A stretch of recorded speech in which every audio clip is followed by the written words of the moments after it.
Hello, lovers of the world. This is Sinta speaking. So, I love murder mystery movies. And one night, I guess, in a movie watching mood. I ended up watching two murder mystery movies that I found on Netflix. So, I guess we're just gonna be running through them. The first one I watched was called Cricket House. It was released in 2017. It's available on Netflix even now. It was based on the novel of the same name by acclaimed mystery novel writer Agatha Christie. So I would say that this was definitely one of the better Agatha Christie adaptations that I have personally seen. I do remember reading this particular book, but it was a long time ago. Not to toot my own horn, but I do be reading. I binge read a bunch of Agatha Christie novels in I guess a 1 year, and once you read one Agatha Christie novel after the other, they all start feeling the same. So even if I did read this book, I was a bit hazy on the details, so I kind of basically forgot all the internal mechanisms of the plot. But I personally think that's a great starting point to watch this movie because I was familiar enough with the plot that I knew it was going to be a good story, but I was distant enough from it that I could forget all the twists and turns. I wouldn't know what was happening next, or I wouldn't know exactly what was happening next. I would remember oh, that's right, there's this character, or oh, I feel like something's gonna happen. Oh, that's right, this is gonna happen. It was a good place to start. Let's start with the general idea of the plot itself. So basically, Charles is this private investigator, and he is commissioned by this girl named Sophie, who he had this romance with, to help her solve the mystery of her dead grandfather. She thinks some shady shit went down, and she wanted Charles to investigate as a favor, I guess, and because it's basically about family drama. And I guess Sophie trusted Charles enough to handle this very delicate family matter with, care, out of any sort of feeling for her maybe back in the day. So he accepts, and he basically drives down to this massive mansion and meets her family. There's a bunch of characters in there. There's her brother, her younger sister, her grandmom, her aunt, and her stepmother, who's this significantly younger woman that the grandfather had married, as one does when you are old, I guess. So yeah, no, that's basically the plot, and it's just, the entire movie is just Charles and Sophie trying to unravel this tangled mystery of, family drama, and a lot of it is focused on human relationships. And shit, it is messy. Family drama, juicy. So that's basically the plot. The atmosphere itself is very moody and brooding. A great combination of the cinematography, the set design, and the actors. So the cinematography I found was really good. Very clean, very polished. They have these sweeping shots of the house and the mansion that really make you feel very small, because you're basically placed in the shoes of Charles, who is essentially a stranger to not just the mansion but to these people that he's supposed to be investigating. But also, since they're Sophie's family, he's trying to also not step on their shoes because he likes her, whatever it is. So we feel that kind of same sense of alienation from this massive mansion and these very strange people. But the house, the size and the distance that the family kind of puts themselves between this stranger, this policeman snooping around their private home, it makes you feel very small, and also that anything could be happening because you don't have an eye on everyone at all times. Mansion is too big, there's too many people to keep track of, and there's so many ways that you can get lost, and you have to learn how to navigate this maze. But in a lot of ways, it feels like a cage. I mean, that's what the family says as well. The family themselves call this mansion, this familial ties that they have with each other, as a cage. It traps them to each other. And even though the grandfather is dead, they still feel this sense of him keeping them on a leash almost. It's not just Agatha Christie's original novel, I feel a lot of this is the movie itself honing in on the themes that I say Agatha because we're really close friends, that Agatha Christie hinted at in her novel. So then moving on to the set design, the entire plot is mostly tied to this massive mansion and the grounds. It is a bit suffocating because even though the place is big, I feel we keep bumping elbows with somebody. You turn into a hallway and there's oh, hello, cousin slash in-law slash auntie, at the same time not being able to see enough of because they keep to themselves. It's an interesting tension of like, where are you going, to like, why are you here all the time? The set design itself, they did a good job of making the place look really creepy.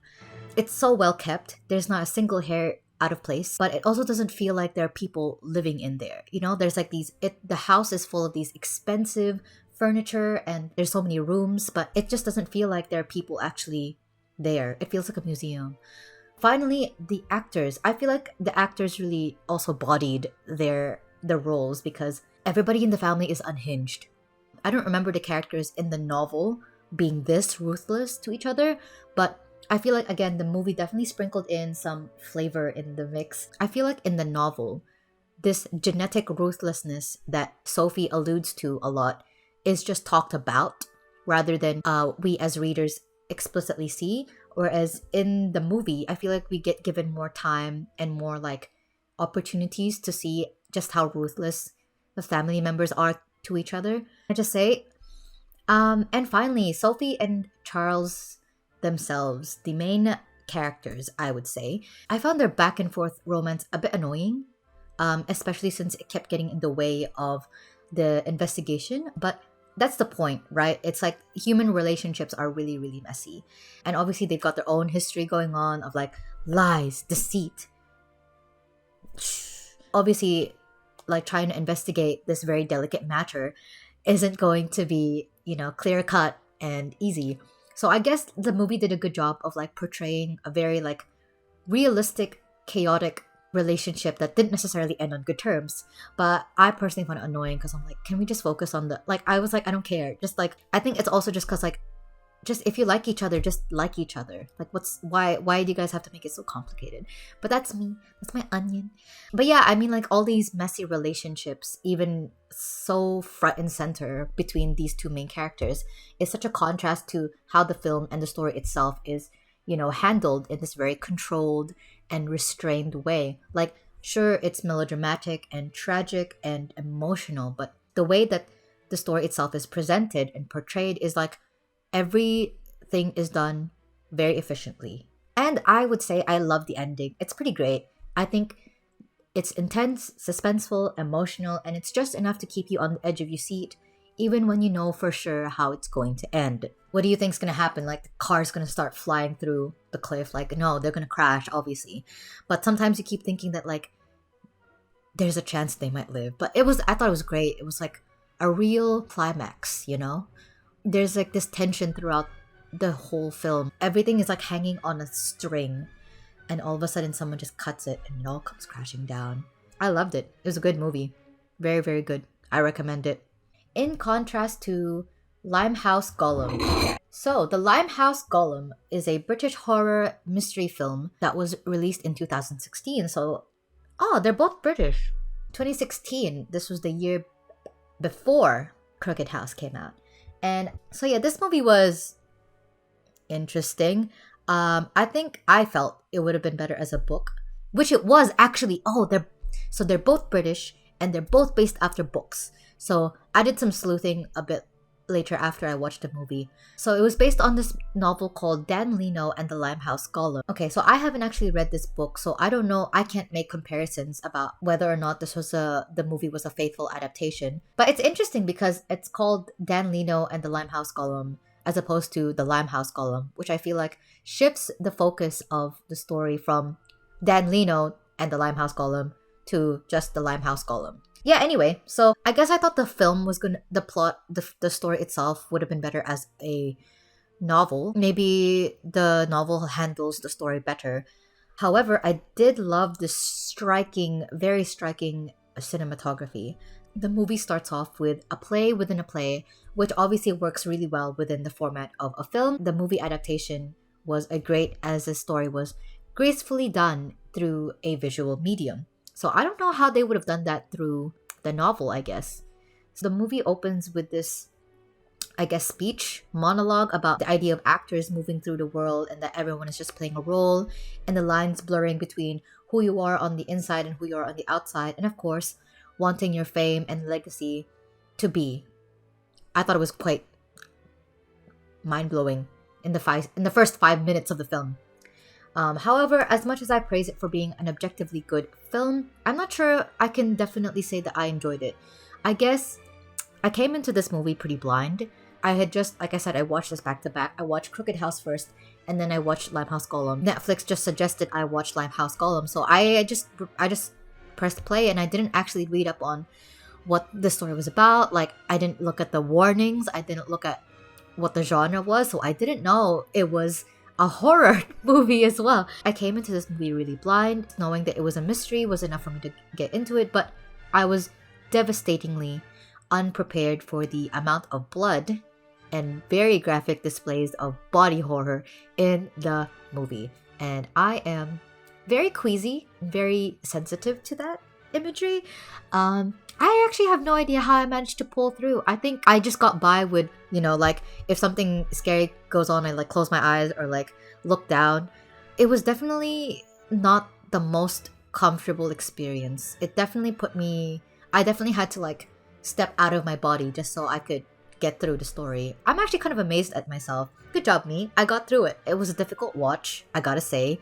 I think it was it's kind of one of those things where you can't look away because of how it fascinates you. Like, I guess that's the point of like horror movies, right? Like, it disgusts you and it scares you, but you just can't look away.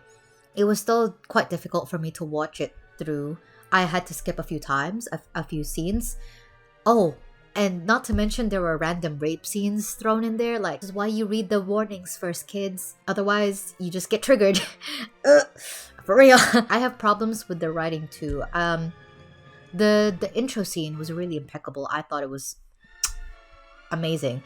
And it really draws you in and shocks you. And it's just like, what's going to happen? Like, how's this movie going to go? But other than that, the writing kind of felt clumsy to me. I don't know if it's because they adapted this dialogue straight from the novel, and maybe in the novel it works better, but as a movie, it felt not great. Karl Marx was a character in the movie, was so random. I felt like when they introduced him as not just like, they didn't just name drop him. They were like, yeah, Karl Marx, a person, and they called him like the defender of the poor or something. And I was like, what is going on? It was so random. It ruined my suspension of belief. Maybe the dialogue in the novel was like meant to be grandiose and poetic, and that was just the style of the novel, but I felt like on screen it didn't really translate well.